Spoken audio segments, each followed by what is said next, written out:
First అయితే అమ్మమ్మకి call చేసి సేమ్ రెసిపీ అడుగుదాం. తెల్లగంట పచ్చిమిరపకాయ ముక్కలు 8 ముక్కలు పచ్చిమిరపకాయ కట్టేస్తుంది అసలు 8 ముక్కలు కలిపేసి పచ్చిమిర్చి అన్నం చల్లారిన తర్వాత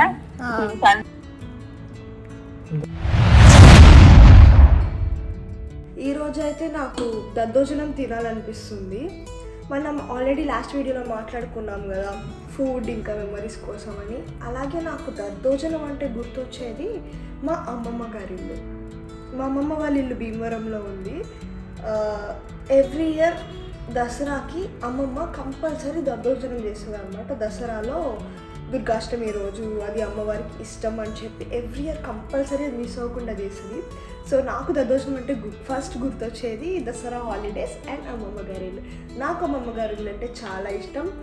సో ఈరోజైతే నేను అమ్మమ్మ రెసిపీనే చేద్దాం అనుకుంటున్నా. ఘీ ఆయిల్ యాడ్ చేశాక ఆవాలు, నెక్స్ట్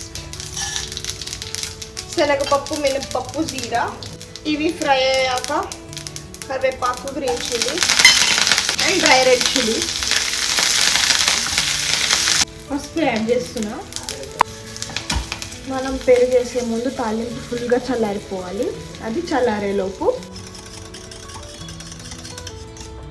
దీంట్లోనే సాల్ట్ యాడ్ చేసుకుందాం.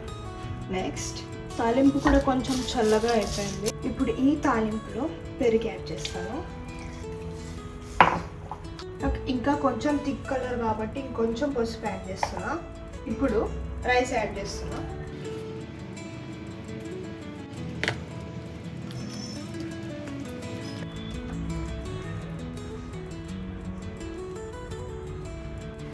ఇదిగో దద్దోజనం రెడీ అయిపోయింది.